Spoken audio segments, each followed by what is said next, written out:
बायोटोनियंस, start करते हैं एक फैक्ट से कम आज तक पिछले 15 सालों में, as I am a teacher, मैंने 15-16 सालों में कम से कम आराम से 4-5 हजार डॉक्टर्स बना दिए होंगे। इन 4,000 to 5,000 स्टूडेंट्स, बाकी करियर्स तो छोड़ दीजिए, I am talking about pure doctors. इनमें से एटलीस्ट 75 to 82, 83, 84% बच्चे ड्रॉपर्स होते हैं। सो प्लीज अपने दिमाग से इस बात को निकाल दीजिए that you taken a drop, अपने दिमाग से इस बात को निकाल दीजिए that you can not do it, अपने दिमाग से इस बात को निकाल दीजिए you not good enough. Let me tell you one thing, अगर आप अपने 10-11 महीने अभी मेहनत कर लेते हैं तो आप अगले साल 690 to 710 आराम से स्कोर कर सकते हैं। कैसे करना है, उसके लिए कैसा थॉट प्रोसेस रखना है, कैसे तैयारी शुरू करनी है, किन किन चीजों पर फोकस करना है, अटेंशन देनी है, ये अगले 15 मिनट में मैं आपको बताने वाली हूं। तो चलिए let us move forward and keep full attention. Are you ready? Because whatever I am going to tell you is really going to totally change. आपने वो सुनना है, समझना है, अंडरस्टैंड करना है कि आपकी पढ़ाई में क्या कमी रह गई और आप लोगों ने उसको करना है एग्जीक्यूट।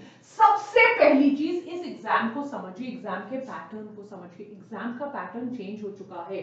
मैं हमेशा आपको एक चीज कहती हूँ, एग्जाम का पैटर्न क्यों चेंज हुआ है? क्योंकि ये नहीं चाहते हैं कि आप लोग बाय हार्ट करो।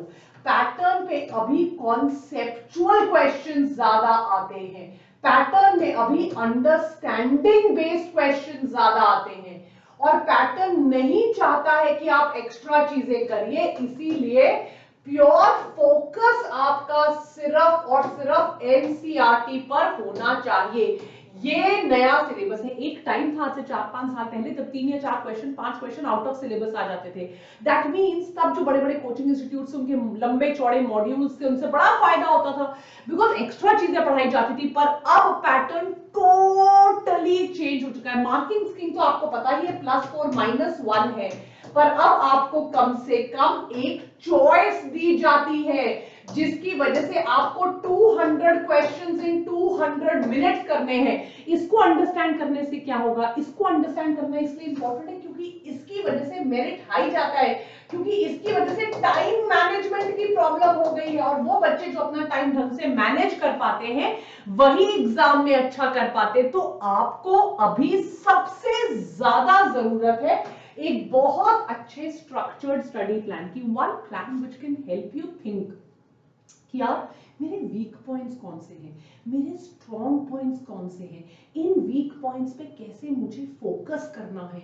मेरा अगर फिजिक्स वीक है, वहां मुझे कॉन्सेप्ट समझ में नहीं आता, मेरा सिलेबस इस साल पूरा नहीं हुआ था, तो कैसे स्टेप बाय स्टेप जाकर मुझे उसको अंडरस्टैंड करके बेटर बनाना है। इन चीजों पर आपका फोकस होना बहुत ज्यादा जरूरी है। इसीलिए आपके पास राइट मेंटर्स होना जरूरी है, क्योंकि हो सकता है आप अपने आप 5-6 महीने पढ़ते चलो, लास्ट के 3-4 महीने में आप सोचोगे यार मेरी स्पीड हो जाएगी, मेरा टाइम मैनेजमेंट हो जाएगा। तो जब ये 20-21 लाख बच्चों का सवाल है, नेशनल लेवल कंपटीशन का सवाल है, तो शायद सिर्फ आखिर में जाकर काम ना बने।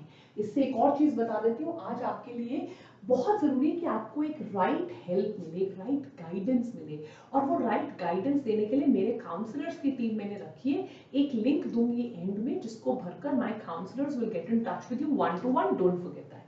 एक और चीज, एक स्टडी प्लान होना बहुत जरूरी। देखो बेटा, जब आप सिर्फ अपने आप पढ़ रहे हो, आपके पास कोई मेंटरशिप नहीं है, कोई हेल्प नहीं है, तो आप कई बार ओवर प्लान कर देते हो। ये जो ओवर प्लान होता है बेटा, ये एग्जीक्यूट नहीं हो पाता। जब ये ओवर प्लान एग्जीक्यूट नहीं हो पाता बेटा, तो कंसिस्टेंट स्ट्रेस प्रोड्यूस होता है, जिसकी वजह से आपका कई बार 1 ईयर पूरा वेस्ट हो जाएगा। तो आपको एक बहुत रियलिस्टिक प्लान चाहिए। काफी बच्चे होते हैं, उनको यही समझ में नहीं आता, हम 3 सब्जेक्ट्स लेकर पढ़े, 2 सब्जेक्ट्स पढ़े। अगर मेरा कोई टॉपिक बहुत वीक है तो क्या शुरू के 1-2 महीने ज्यादा फोकस फिजिक्स पे करूं? कैसे मैं सारे टॉपिक्स को कवर कर लूं ताकि मेरे तीनों सब्जेक्ट्स जो है वो मैनेज हो पाए? ऐसा तो है नहीं कि इस साल मुझे सिर्फ फिर से बायो पढ़नी है, एंड में जाकर मैं रियलाइज करूंगी कि यार मेरा केमिस्ट्री तो हुआ ही नहीं, मेरा फिजिक्स तो हुआ ही नहीं। तो इस साल आपको शुरू से ही तीनों चीजों को एक साथ लेकर आकर बढ़ना है। अगर आपका फिजिक्स वीक है तो आप शुरू से ही ज्यादा अटेंशन, ज्यादा एनर्जी उस चैलेंजिंग सब्जेक्ट को अपना ज्यादा टाइम दो बेटा। कई लोगों का फिजिक्स अच्छा होगा पर शायद केमिस्ट्री वीक होगा। जो भी आपका यूनिक चैलेंज है उसको ज्यादा टाइम एनर्जी दो। कई बार आपने देखा होगा यार मैं सेल्फ स्टडी तो कर रहा हूँ फिर भी एग्जाम में मैं स्कोर नहीं कर पा रही हूँ, मेरा फोकस कम हो जाता है एग्जाम में, मैं डिस्ट्रैक्ट हो जाती हूँ, मोस्ट इंपॉर्टेंटली कंफ्यूज हो जाती हूँ, घबरा जाती हूँ। So at that time again you have to seek a mentor, right? जरूरी नहीं कि आपको हमेशा लाखों रुपए देकर ही एक मेंटोर मिले। आप YouTube पे हमारे टीचर से मेंटरशिप ले सकते हो, हमारा टेलीग्राम ग्रुप ज्वाइन कर सकते हो, राइट? बायोटॉनिक पीसीबी हमारा टेलीग्राम ग्रुप है, आप वहां आ जाइए, हम आपको वहां लाइव बताएंगे चीजें, हम आपको लाइव क्लासेस में पढ़ाएंगे। बट आपको एक एक्सपीरियंस टीचर के साथ जिसने रैंक्स निकाली हैं एक स्टडी प्लान बनाना है जो कि बहुत ऑर्गेनाइज्ड हो, जो तीनों सब्जेक्ट्स को मैनेज करके चले, कहीं ओवर प्लान और एग्जीक्यूशन में कमी ना हो जाए जिसकी वजह से स्ट्रेस ना बढ़ जाए। आपका जो चैलेंजिंग सब्जेक्ट है, जो वीक सब्जेक्ट है, उस पर आपको ज्यादा फोकस देने की जरूरत है। एक रियलिस्टिक प्लान होना चाहिए जो आपसे डेली अचीव हो जाए। कई बार जब हम खुद पढ़ते हैं हम टेस्टिंग नहीं रखते हैं, राइट? ये मैं आपको सारी वो चीजें बता रही हूँ जो प्रॉपर प्लान में होनी चाहिए। हम सिर्फ खुद जो है वो थियोरी पर फोकस्ड होते हैं, एमसीक्यू कर रहे हैं, थियोरी के साथ पढ़ रहे हैं, पर हम टेस्ट नहीं दे रहे। टेस्ट हम देंगे कि यार एक बार सिलेबस खत्म हो जाए तब देंगे, which is a big blunder, बहुत बड़ा ब्लंडर है। जब आप टेस्ट अपने स्टडी प्लान में नहीं डालोगे तो आपको रिवाइज करने का टाइम नहीं पता चलेगा।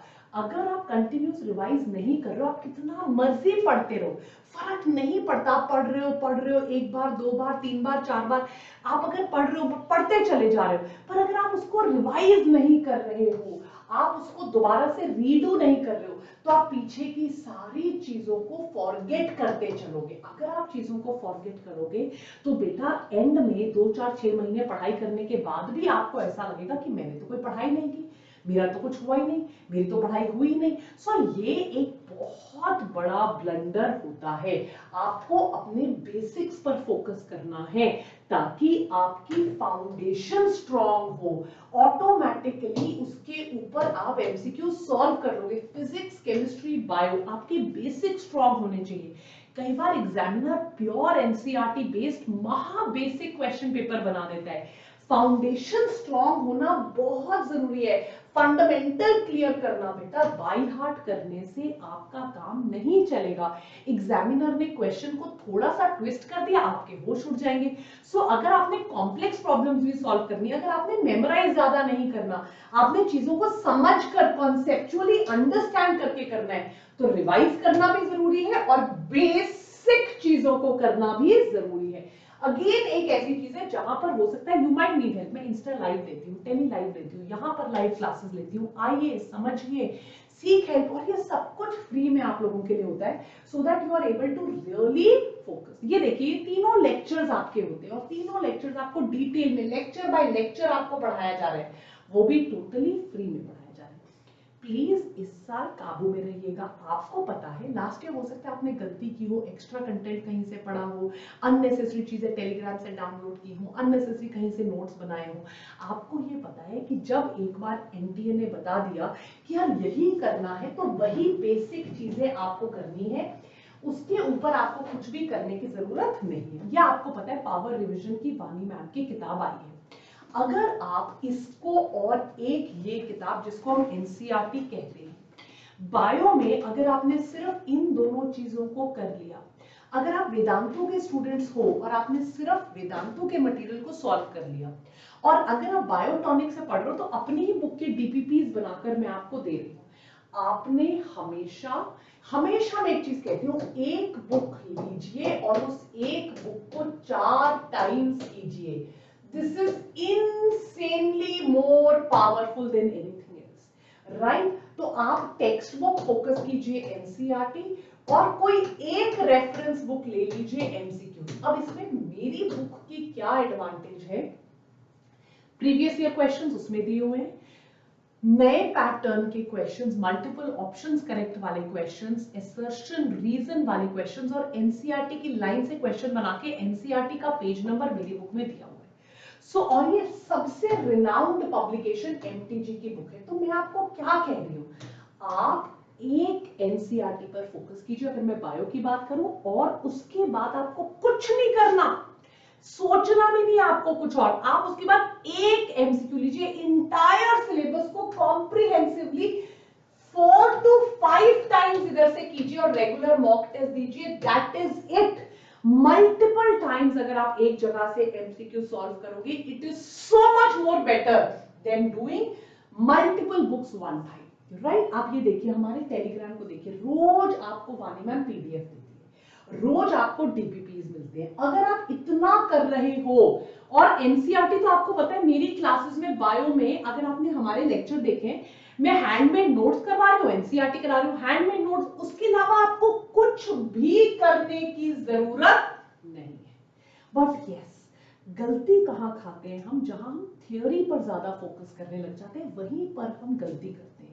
जहां पर हम बार बार रट्टे मारना शुरू कर देते हैं, वहीं पर हम गलती करते हैं।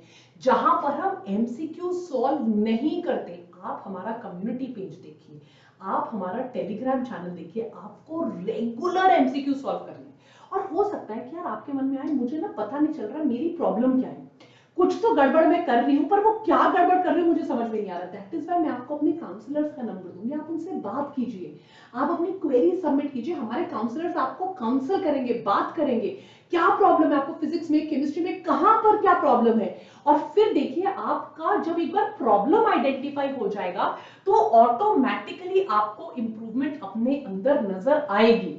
Solve a wide range of practice questions बेटा, एनसीईआरटी के लाइन से क्वेश्चंस मेरी किताब में बने, करिए सॉल्व, पीवाईक्यूज बने, करिए सॉल्व, असर्शन रीजन करिए सॉल्व, स्टेटमेंट बेस्ड क्वेश्चंस करिए सॉल्व, बहुत मॉक टेस्ट पे मॉक टेस्ट दीजिए, जितने क्वेश्चंस देंगे इट इज लाइक पर्दाफाश होना, यू विल रियलाइज कहां पर कौन सी टाइप की mistake I am doing, right, multiple times. कई बार बहुत टफ पेपर तो एग्जाम पैटर्न आपको पता चलेगा यार। कई बार क्या होता है, पिछले से पिछले साल बायो बहुत लेंदी आ गया था, जिस चक्कर में बच्चों का गड़बड़ घोटाला हो गया। कई बार लेंदी पेपर दीजिए, कई बार बहुत ज्यादा, मैं तो कहती हूँ आईआईटी के क्वेश्चन सॉल्व कर लीजिए फिजिक्स केमिस्ट्री में, ताकि आपकी प्रॉब्लम सॉल्विंग स्किल्स बढ़े, आपका टाइम मैनेजमेंट बढ़े। इसीलिए पेपर सॉल्व करना, जैसे दो चीजें बेटा, गलती क्या करते हैं बच्चे, जब सेल्फ स्टडी कर रहे होते हैं, घर पे बैठते हैं, उनके पास मेंटरशिप नहीं होती, उनके पास कोई टीचर नहीं होता, वो रिवाइज नहीं करते, पढ़ते चलते पढ़ते, और 3-4 महीने बाद रियलाइज करते हैं यार कुछ पढ़ा ही नहीं है, राइट, टेस्ट नहीं देते, रिवाइज। और प्रैक्टिस तो बहुत ज्यादा इंपॉर्टेंट है, एक शेड्यूल्ड मेथड पे पढ़ना, प्रैक्टिस करना बहुत जरूरी है। वही बात आ गई ना, मॉक टेस्ट यार, इसी से पता चलेगा कितने पानी में हम हैं। हम हमारे हिसाब से तो हम बहुत अच्छा पढ़ रहे हैं, पर वाकई में क्या अच्छा पढ़ रहे हैं या नहीं, am I really doing good enough, what is my preparation level, what are my weak areas, where do I need to improve upon my weak areas. Testing is the most important thing. You need to give tests, you need to understand where you are weak, you need to analyze your performance in mock test, you need to understand आपकी strength और weakness क्या है, क्या physics improve हो भी रही है या नहीं, या फिर से फरवरी मार्च के महीने में पता चलेगा फिजिक्स के भैया हाल है, क्या इनऑर्गेनिक केमिस्ट्री में स्कोर बढ़ रहा है, क्या फिजिकल केमिस्ट्री बेटर हो रही है, क्या बायो में कंसिस्टेंटली टॉप नॉच स्कोर आ रहा है। ये तो तभी पता चलेगा अगर मैं मॉक टेस्ट पेपर दूंगी। दैट इज वाई सबसे जरूरी, मैं तो कहती हूँ सारी चीजें एक तरफ और मॉक टेस्ट देना एक तरफ, इनको अगर आप नहीं दे रहे हो आप बहुत बड़ी गलती कर रहे हो। एंड लास्ट बेटा, जब नहीं समझ में आ रहा, कितने बच्चे ऐसे सच में genuinely, and I am being just a very honest teacher here, as your elder दीदी, एज योर माँ, नहीं समझ आ रहा, पेरेंट्स ने मेडिसिन नहीं की, पेरेंट्स ने नीट का एग्जाम नहीं दिया, मुझे नहीं समझ में आ रहा क्या गड़बड़ है, मैंने कोचिंग लगा के देख लिया, मैं कोटा 2 साल लगा कर आ गई, मैंने 2-3-4 लाख माँ बाप के डुबो दिए, मुझे डॉक्टर बनना है, मैं एक रेप्यूटेबल इंस्टीट्यूट में, पर मुझे समझ ही नहीं आ रहा भाई गड़बड़ क्या है, What is it that I am doing wrong? मैं फिजिक्स भी सॉल्व कर रही हूँ, एग्जाम में मेरा स्कोर नहीं आता, एग्जाम में मैं डर जाती हूँ, घबरा जाती हूँ, एग्जाम पेपर देख के मेरे होश उड़ जाते हैं, मुझसे सॉल्व नहीं हो रहा। यस, मुझे किसी से बात करके पता लगाना है मेरे को क्या गड़बड़ है, मेरा स्कोर क्यों 300 से बढ़ नहीं रहा, मैंने ड्रॉप लेना है, but is it a right decision, क्या मैं ड्रॉप लूं, मैं पार्शियल ड्रॉप लूं, मैं फुल ड्रॉप लूं, मैं क्या करूं, what is it that I should do droppers. मैं आपको अपने, मैं बता रही हूँ गाइस, ये मैंने पूरी टीम अपनी सैलरी से खड़ी की है आप लोगों के लिए, राइट, सिर्फ आप लोगों के लिए। मैंने अभी तो काउंसलर्स लगाए हैं, and I am doing it from my own pocket. वो 2 काउंसलर्स 3 काउंसलर्स आप जैसे ही हम you will get in touch with us, हम आपको रीच बैक करेंगे विद इन फ्यू आवर्स, क्या इमीडिएटली 1-2 आवर में वी विल रीच बैक, और फिर हम आपको बताएंगे कि यार ये गड़बड़ आप कर रहे हो, इस गड़बड़ के चक्कर में आपका स्कोर नहीं बढ़ रहा है। तो मैं आपको बताती हूँ कैसे आपने उन काउंसलर्स के साथ बात करनी है।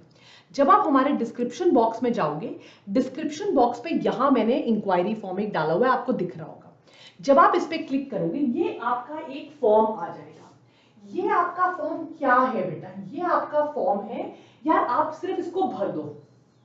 आपका नाम क्या है, आपका कॉन्टैक्ट नंबर क्या है, आपका ऑल्टरनेट कॉन्टैक्ट नंबर, आपकी रैंक क्या आएगी, और आपको 1-to-1 काउंसलिंग में इंटरेस्ट है, और इसमें अपनी 2 क्वेरीज डाल दो। मेरी टीम इमीडिएटली आपने जो नंबर दिया होगा उससे आपको टच करेगी। क्या प्रॉब्लम है ma'am? My score in physics is not improving, I am not able to give mock test, I am not able to revise, my score is not improving, should I take a drop, should I take a drop और a partial drop, my parents are not ready for a drop, what should I do, BSc के साथ करूं drop, nursing के साथ करूं, ये करूं, जो भी प्रॉब्लम है, राइट? आपको 3 क्वेरीज मैंने दी हैं, आप भरिए। और अगर आपको लग रहा है मैं ड्रॉप लेना चाहता हूं, मैं कहां जाऊं, क्या करूं, कोटा गया था, सेल्फ स्टडी करूं, कैसे सेल्फ स्टडी करूं, क्या करूं, ये सारी चीजें आप मुझे बताइए, and I will be there to help you in depth. आपने टेंशन नहीं लेनी, मैं हूं, मैं आपकी एक एक प्रॉब्लम को सॉल्व कर दूंगी। समझ आ गया? राइट? वीक एरियाज पे फोकस करो, उन वीक एरियाज को इंप्रूव करो, देखो कहां कमी रह गई, देखो कैसे अपने वीक एरियाज को इंप्रूव करना है, टाइम दीजिए, एफर्ट दीजिए, सब चीजों के लिए मैं हूं। ये सारी चीजें जो आपसे सॉल्व नहीं हो रही है, मैम मेरे से टाइम नहीं मैनेज हो रहा, मेरे वीक एरियाज आइडेंटिफाई नहीं हो रहे, मेरे से फिजिक्स नहीं हो रही, वो मेरा वीक एरिया है, कैसे टाइम मैनेज करूं, मुझसे नहीं हो रहा है, लिखिए क्वेरी फॉर्म्स में। बट पता लगाइए बेटा, अगर आपने टाइम मैनेज नहीं किया तो बहुत बड़े संकट में पड़ जाओगे इस साल भी।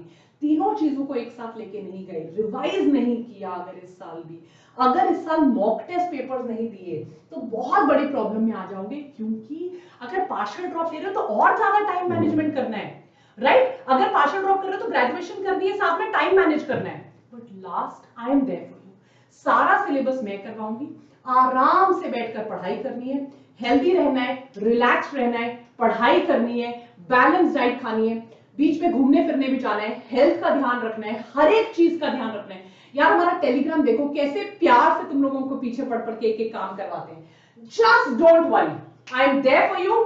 ऐसे पढ़ते चलो और एक दिन तुम डॉक्टर बनकर जरूर निकलोगे, ये मेरा तुमसे वादा है, राइट? ये सारी चीजें जून में मैं तुम्हें खत्म करवा दूंगी। ये जून के मंथ की डेडलाइंस है ऑफ बायोटॉनिक। खुद करो या कैसे करो, लेट अस सी। और याद रखो, आज जो पेन फील कर रहे हो, यही कल को तुम्हारी स्ट्रेंथ बनेगी, यही तुम्हें आगे फोर्स करेगी डॉक्टर बनने के लिए। लाइक शेयर सब्सक्राइब जरूर करिए। बायोटॉनिक पीसीबी टेलीग्राम चैनल जरूर ज्वाइन कीजिए। Biotonic PCB link description box में दे दूंगी। Take care, bye.